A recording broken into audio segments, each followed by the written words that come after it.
مولانا محمد فاروق نظامی صاحب، آپ نے کرونا وائرس سے حفاظتی تدبیروں کے حوالے سے گورنمنٹ نے جو مسجدوں پر حاضری کی پابندی لگا رکھی ہے، سوال کیا ہے۔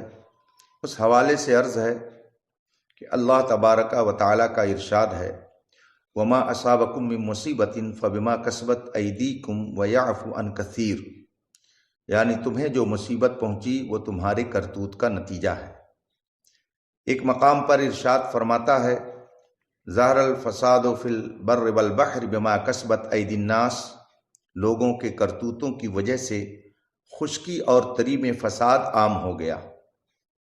ان آیات مبارکہ سے روز روشن کی طرح واضح ہے کہ اس وقت پوری دنیا میں کرونا وائرس کے پھیل جانے سے جو تباہی و بربادی عام طور سے ہو رہی ہے، وہ انسانوں کے اعمال بد کا انجام ہے۔ دنیا میں ظلم و ستم، قتل و غارت گری اور بے حیائی و بدکاری آج جس قدر عام ہے، اس کے تصور سے اہل ایمان کے رونگٹے کھڑے ہو جاتے ہیں۔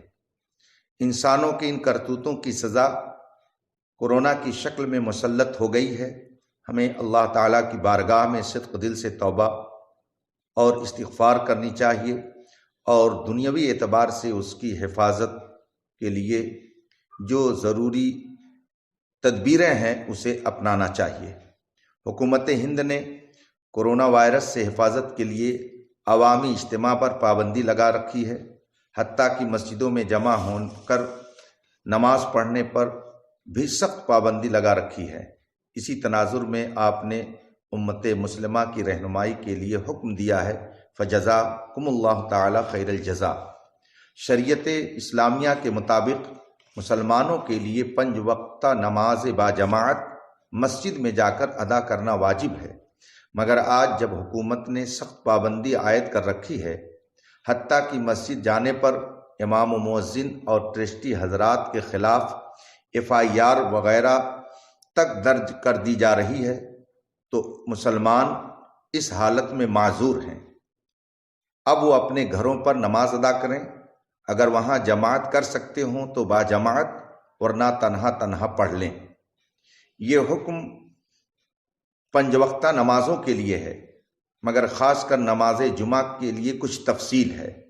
کتب فقہ میں نماز جمعہ کے فرض ہونے کی ایک اہم شرط یہ بھی ہے کہ آدمی پر حاکم وغیرہ کا خوف نہ ہو۔ چنانچہ فقہ و فتاویٰ کی مشہور و معروف اور معتبر کتاب رد المحتار میں ہے، وعدم خوف اے من السلطان او لص، یعنی بادشاہ یا چور وغیرہ کی جانب سے کوئی خوف نہ ہو، تو جسے نماز جمعہ کے لیے مسجد جانے میں حاکم وقت کا خوف ہو، اس پر جمعہ فرض ہی نہیں ہے۔ اس مسئلہ کے پیش نظر عرض ہے کہ نماز جمعہ کے لیے اگر گورنمنٹ کی طرف سے واقعی ایسی سختی ہو رہی ہے جس کا آپ نے ذکر فرمایا ہے، تو مسجد کی آبادی کی خاطر اور جمعہ قائم رکھنے کے لیے امام کے علاوہ چند حضرات نماز جمعہ ادا کر لیں، اور بقیہ حضرات اپنے اپنے گھروں میں نماز ظہر پڑھیں۔ مگر اس بات کا بھی خیال رکھیں کہ اگر شہر میں ایسی حالت ہو تو وہاں کے لوگ نماز جمعہ کے بعد ہی ظہر پڑھیں، اور جماعت سے نہیں بلکہ تنہا تنہا پڑھیں، اور اگر دیہات میں ہوں تو تنہا یا جماعت، جو صورت میسر ہو اس پر عمل کریں۔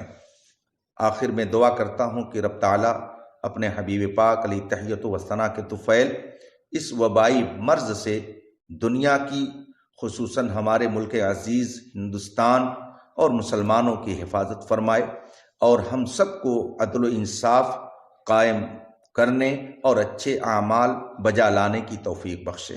السلام علیکم۔